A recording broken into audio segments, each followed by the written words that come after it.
Vasu tips நேயர்கள் அனைவருக்கும் வணக்கம். இன்றைக்கி நம்ம சேனலில் நம்ம பார்க்க போகிற ரெசிபி பாசி பருப்பு பாயசம். நம்ம ரெசிபிக்குள்ளே போகிறதுக்கு முன்னாடி எங்கள் சேனலுக்கு ஃபஸ்ட் டைம் வந்திருக்கீங்கன்னா சப்ஸ்கிரைப் பட்டன் கிளிக் பண்ணி சப்ஸ்கிரைப் பண்ணிக்கோங்க. பக்கத்தில் இருக்க பெல் ஐக்கானை ப்ரெஸ் பண்ணுங்கள்.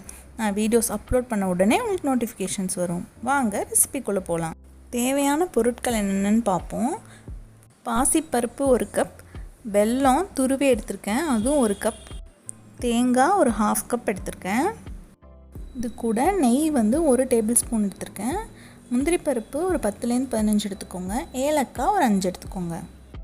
அப்புறம் ஒரு 1/2 கப் அளவுக்கான பால் காய்ச்சி எடுத்து வச்சுருக்கேன். இது கடைசியில் நம்ம பாயசத்தில் ஊற்றலாம்.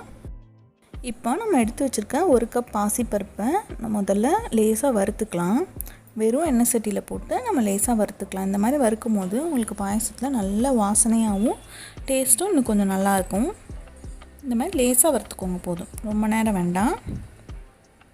இந்த அளவுக்கு வறுத்தாலே போதும், எடுத்துடலாம்.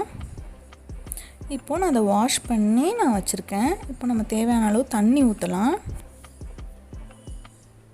2 கப் தண்ணி ஊற்றுங்க. இப்போது நம்ம இதை குக்கரில் வச்சிடலாம். இது பாசிப்பருப்பு ரொம்ப சீக்கிரமாக வெந்துடும்.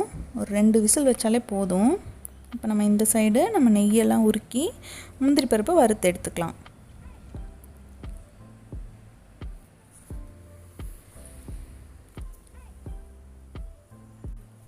நெய் காஞ்சிருச்சு. நம்ம 1-2 முந்திரி பருப்பு உடச்சி வச்சுருக்கேன், அதை போட்டுக்கலாம்.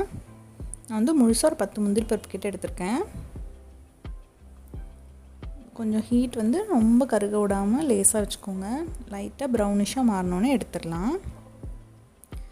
பாருங்கள், லேசாக மாற ஆரம்பிச்சிருச்சு. இந்த அளவுக்கு மாறினாலே போதும், எடுத்துடலாம். இப்போது நம்ம வச்சுருக்க வெல்லத்தை அதில் இருக்க கல்லெல்லாம் எடுக்கணும். அதனால் கொஞ்சம் தண்ணி ஊற்றி சூடு பண்ணுவோம். நான் ஒரு 1/2 கப் அளவுக்கு தண்ணி ஊற்றுறேன். இது வெல்லம் கரையிற அளவுக்கு இருந்தாலே போதும். நம்ம கல் எடுத்துகிட்டு சும்மா வெல்லம் கரையணும். இதுக்கு தான் நம்ம பண்ணுறோம். பாகெல்லாம் எதுவும் வைக்கிறதில்ல. பார்த்திங்கன்னா லேசாக அந்த வெல்லம் கரைஞ்சிருச்சு. லேசாக தண்ணியும் சூடாயிடுச்சு. இப்போ இந்த பக்கம் நம்ம குக்கர் 2 சவுண்ட் வந்துடுச்சு. நம்ம எடுக்கலாம். பாருங்கள், நல்லா பாசிப்பருப்பு இந்த மாதிரி வெந்திருக்கணும். இப்போது நம்ம வெல்லத்தை வடிகட்டிடலாம்.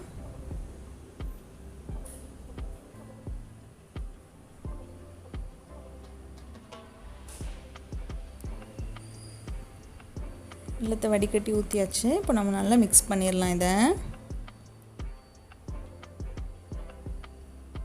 உங்களுக்கு தண்ணி பத்தாத மாதிரி இருந்துச்சுன்னா நீங்கள் இன்னும் கொஞ்சம் சுடு தண்ணி கூட ஊற்றிக்கோங்க.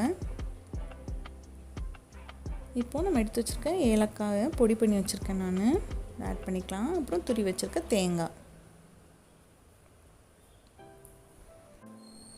இப்போது எல்லாத்தையுமே மிக்ஸ் பண்ணிடலாம். இது கூட நம்ம வச்சுருக்க முந்திரி பருப்பு, நெய்யும் முந்திரி பருப்பு 2 சேர்த்து ஊற்றியாச்சு. இப்போ நல்லா மிக்ஸ் பண்ணிக்கோங்க. உங்களுக்கு ரொம்ப திக்காக இருக்க மாதிரி இருந்துச்சுன்னா இன்னும் கொஞ்சம் நீங்கள் தண்ணி ஆட் பண்ணிக்கலாம். இப்போ நான் பால் ஊற்ற போகிறேன். அதனால் நான் அந்த திக்னஸ் எனக்கு இருக்கணும். நம்ம எடுத்து வச்சுருக்கேன் பால் 1/2 கப் நான் எடுத்து வச்சுருக்கேன், அதை ஊற்றிக்கலாம். இந்த பாயசத்தை கேரளா பாயசம்னு சொல்லுவாங்க. இது கேரளாவில் ரொம்ப ஃபேமஸ் இந்த பாயசம். இது நம்ம நார்மலாக செய்கிற பாயசத்தோடு ரொம்ப ஹெல்த்தியும் கூட. இதை நம்ம பாசிப்பருப்பில் செய்கிறோம். அதனால் இந்த பாயசம் ரொம்ப ஹெல்த்தி. குழந்தைங்கள்லாம் விரும்பி சாப்பிடுவாங்க இந்த பாயசத்தை. இதில் நம்ம ஒரு பிஞ்ச் சால்ட் ஆட் பண்ணிக்கலாம்.